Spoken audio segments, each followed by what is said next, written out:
Hello and welcome to today's LinkedIn Clinic, which is aimed at HR professionals who are looking to improve their profile on LinkedIn, perhaps to build their network out and gain more connections, perhaps to get noticed and again expand the network, or even get hired because you're looking for work. So today's session is about 20 minutes and we'll cover the following. So to introduce myself, I'm Simon Geere. I've been with Alexander Lloyd nearly 20 years now, and I work purely in human resources recruitment across the southeast of the UK. I basically help managing directors, CEOs, and people leaders in the southeast find the best HR talent in the market. So today's session, part one, basically, is how to create an awesome LinkedIn profile. Quite basic stuff, but some really key learning points for people, hopefully. We're going to cover photos and banners, the profile and the about section, the background section, the work experience section, skills and recommendations and accomplishments. So the reason this has come about is I've been running about 6 or 7 of these live weekly, and we've had a great response, great attendance, and we're already seeing the participants firstly leave me recommendations, which you can check out on my LinkedIn profile, but secondly see the number of views of their LinkedIn profiles increase significantly. So this is a surefire, tried and tested way to get noticed. Right, so I'm just going to share my screen with you now to show you my LinkedIn profile as we walk through the session, basically. So hopefully you can all see that now. That's my LinkedIn profile, which I've been doing a bit of work on. I'll be pointing with my cursor, so hopefully you guys can follow along. Basic stuff to start off with, banners and photos. Now, there is a lot of advice about this on the internet. What I've found, I think, most powerful is if you are employed by an organization and there is a corporate brand you can use for your banner, then this is a great idea. There are other schools of thought. People have mentioned that if you have a shot of you engaging with an audience, so perhaps speaking in public, perhaps presenting at an event, this is a really powerful image that helps you stand out against other people's profiles. But certainly, please have something bright and colourful to get you noticed. It's free advertising at the end of the day at the top of your profile. And the same with photos. Please do have one. People are far more likely to engage with you. I think 7 times more likely to connect with you and engage with you if they can see you. It's always a good idea to get a professional headshot done. It's pretty easy to do in these days with modern iPhones and HD cameras. You know, so you don't need to pay for it necessarily, but a professional shot of you, ideally smiling, people like that. So something, you know, not too striking and controversial, but something that will make you approachable. Straightforward stuff.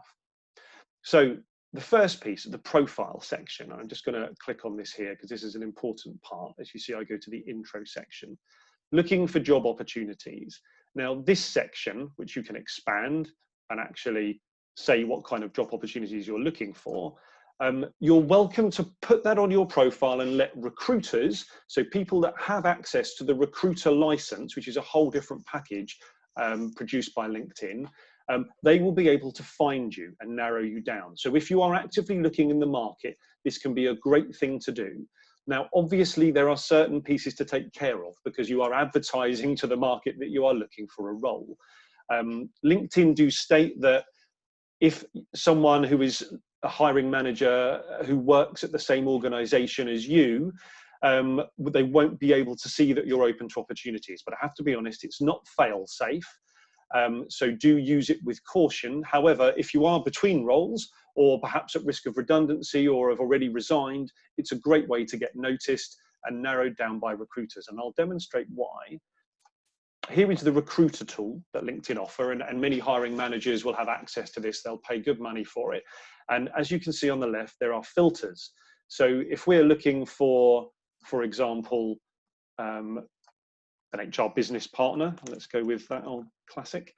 Perhaps in, let's go Scotland, because I don't know anyone there. Actually, let's go New York. That's very exciting and glamorous. As you can see, we've got 400,000, sorry, I've got a couple of incorrect settings there. 170,000 HR business partners. When I put some geography into that, it comes down to 4,000. If I then change it to open to new opportunities, it takes us right down to 600, just under 600. So straight away, you can see that it's a really useful way of filtering down results. If you're looking to get found by recruiters, it's a great idea, basically.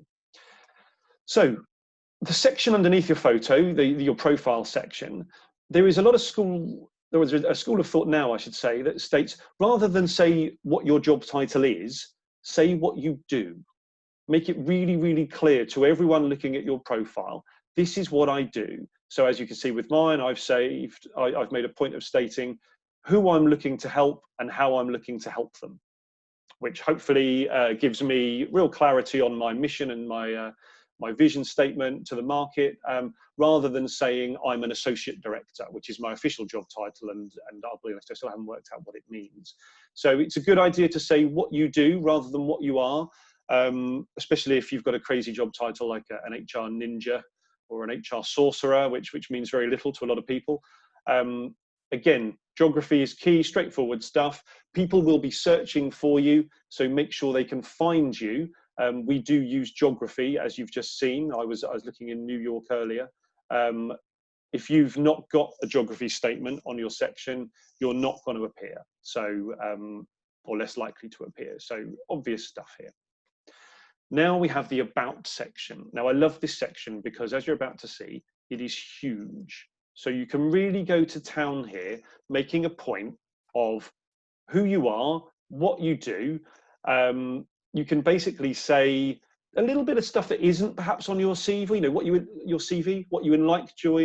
like doing, what you find important in life, what you're proud of, how you might describe yourself, or how others might describe you.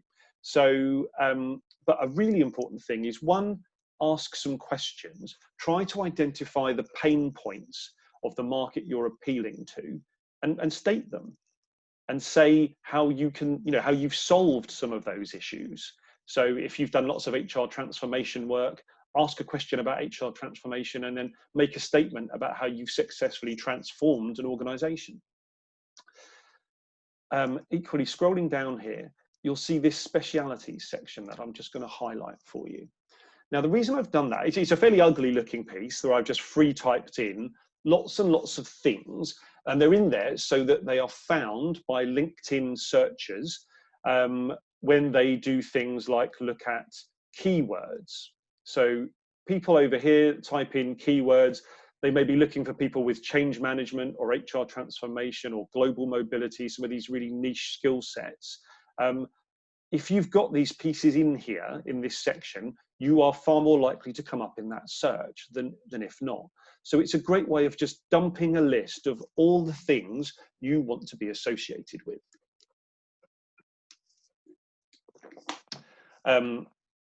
Basically, put the boot on the other foot and think how you would search for someone with your skill set. Now, it doesn't have to go here. It can go further down in your experience section, but I've chosen to put mine here just because there's so much room. So purely for practical methods, really. There's a lot of room here, and that's not a bad place to dump a whole bunch of text. So that's the about section. Say, don't frame this like a CV. Don't lift the top box off your CV that's your profile. Go into a bit more detail about how you can help effectively, and make sure you get these keywords in there. If you work for an organization, here's a great place to dump a bit of corporate blurb about who you are and what you do. So here we are seeing about Alexander Lloyd, how long it's been established, and the fact that it recruits in HR, finance, and pensions and benefits. The featured section. Now, this is quite new to LinkedIn, and it's a little sort of headline piece where you can drop some visuals. So it's yours to add and subtract to. You can put in any links. I think if we open this up, you can put in any posts that you've made on LinkedIn, any articles you've published, any web content, and also any presentations you've designed, any media. So you can see in mine, I've published a piece about an outplacement program we're running at the moment. This session that you're watching now, actually, this was the first advert for this that we're looking at here. There's a few more pieces. If you want to come and work for Alexander Lloyd, there's a link. There's a link to some of our live jobs, a corporate brochure. So it's just a good little visual section where you can update regularly, keep it current with the kind of things that you've been working on. And then we have a very private section here, a dashboard. Now, this is where you can chart your progress. So if we look at me, I'll share this with you. I hope no one minds. You can see I'm enjoying quite a good lot of views at the moment. I'm up 52% on my performance last week. So my advice to you, if you're watching this session, is to look at where you are now and then chart your progress when you've made some changes to your profile, because you will see if more people are looking at your session. Right, one more box before we dive into the easier bit, I guess. This is activities. So this is a section where everything the person you're looking at is listed on LinkedIn. So you can see everything I've liked, every post I've done, so you can sort it by posts and see what I've actually shared on the platform. So it's just a good way of seeing, if you're looking at someone, seeing their activity. Now, if this section is blank because you don't yet like, share, or post, you're going to appear a little dull here. So this is what we really cover in the next session. But when we do show you how to behave on LinkedIn, this will show you exactly what you're doing and what others are doing. Right, work experience. This is quite straightforward. This is really I guess the CV section. Now, caveats here, you don't have to treat this like your CV. I'm just going to come back to you. You know, what a lot of people do, particularly HR professionals, is they lift their CV, they did it maybe 10 years ago, dumped it on LinkedIn, and they've left it there and haven't thought about it since. Now, that's fine, but you don't need the jobs you did when you left school and college. You know, if you were a waiter or a waitress in the 90s, unless it's really relevant to what you do now and you really want to share it, you don't necessarily need to. So my advice here is choose the jobs most relevant to what you think you want to do next, basically. Don't go back 30 years. So here we've got, you know, I actually use my job title, and I want to cover job titles. LinkedIn, if we go back to the recruiter package, there is a field for searching on job titles. You saw us use it here, and these are predetermined. So if we look at an HR director, that comes up. So what I guess we're saying here is use easily recognizable job titles. You're not obliged to use your contractual job title. If I wanted to list myself as a recruitment manager, I would if I was looking to get found and hired, which I'm not. Very happy in my job. But that's how I'd change that there, so that I came up in more searches for people who are looking for recruitment leaders, recruitment directors. So if you have a very strange and unique job title, you might want to look for what the industry is using and make sure that these sort of generic job titles are there so that people can find you again, basically, because this session is all about making sure you get found. Again, I'd avoid the HR ninja or thought leader job titles here. Look for standards of the HR industry. Now, in the section, you can obviously be as specific as you can on your responsibilities and your achievements. Think about someone who might be visiting your profile for the first time. Do they immediately understand what you do, what you excel at, and why you might be a great fit for their organization or for a role they're hiring? So it's that kind of stuff. Here's my current role. You can see that I've mentioned what Alexander Lloyd does, the markets that I work in, and that we are REC accredited. I think that's all that needs to be said there. It doesn't need to be a huge section. So pretty straightforward. Equally here we have education. Obviously, if you're fortunate enough to have one, here's a great place to put it. In HR, I'll be honest, we don't see too many clients or hiring managers really focus on qualifications too much. HR isn't known for its academic weighting with roles, but I know many other industries are. So this is a huge section, actually, and for different industries, saying where you studied and what you studied is really, really key. Anyway, moving on down, what we want to do now is go to the skills and endorsements section. Now that's right at the bottom. Skills is a thing that LinkedIn dumped in quite some time ago now. They're, again, just generic statements that you can endorse other people for, or you can endorse yourself for by adding a new skill. So every time you look at someone's profile, you will have the opportunity to endorse them for a skill. Now, the reason I mention it, once again, if we look at the recruiter section, there is a skills piece. So if I were looking for someone with a really specific skill, my favorite is always European Works Councils, because it's so niche. It's so hard to find people. You can drop a search to 0 quite quickly by searching for that. So if you have experience of working with the Works Councils, make sure that the skill is on your profile. It's huge, so that you get found by people who are looking to discover experts in that field. So very easy to add skills to your profile. I think there is a limit on how many you can have, but again, really important section to make sure that you are found. And getting towards the end now, recommendations. Now, recommendations, it depends on your point of view. I love them, I'll be honest. I think they're fantastic. I think they're like a living, breathing reference. And every time you do something great, particularly if you're in a client-facing role, get a recommendation from them. Obviously, the best way to get a recommendation is to give one. So be generous with your recommendations. If you don't know where to start, look at people you currently work with or have worked with in the past, your current boss, their boss, people that work for you, and your peers.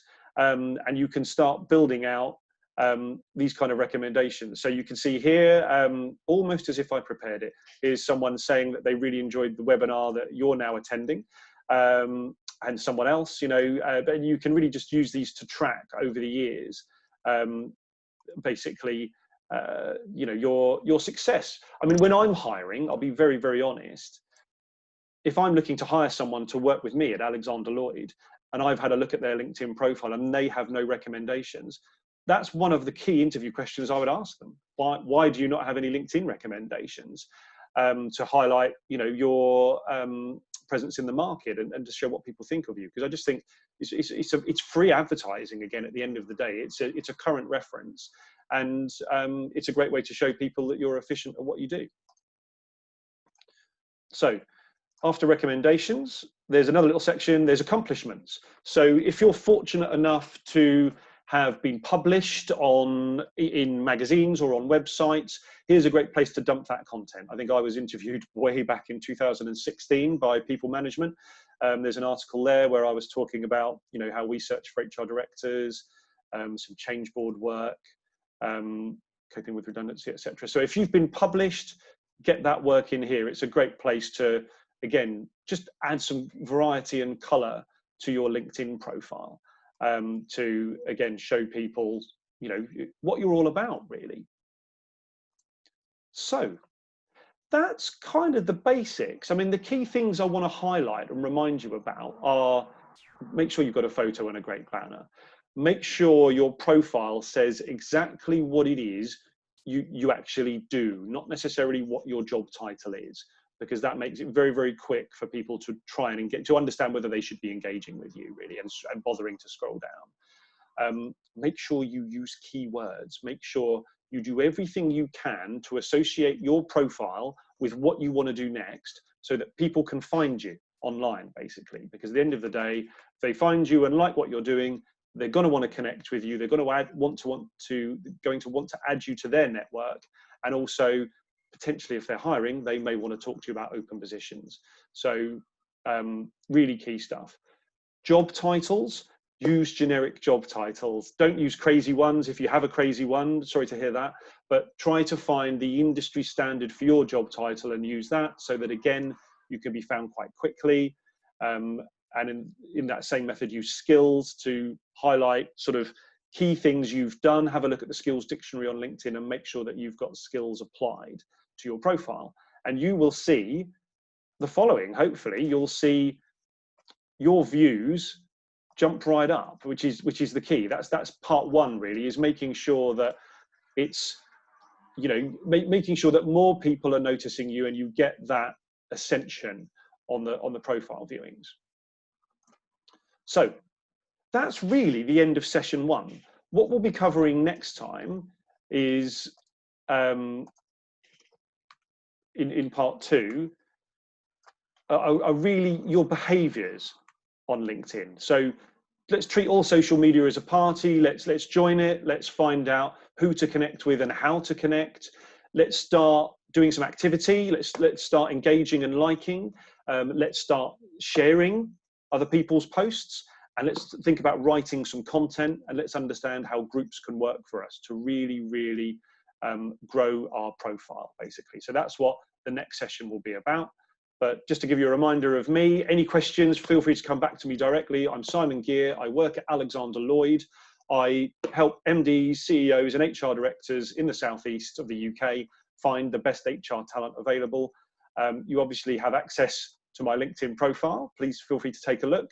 Obviously, I want to thank all the people that have helped me over the years with my LinkedIn profile to really grow my presence, because this, you know, I'm not self-taught. I've picked all this up from some great people over the years. And if you enjoyed this, please drop me a line, let me know. And equally, do tune in to session 2, which is about behavior for beginners on LinkedIn. Thanks for your attention today, and good luck out there. Many thanks.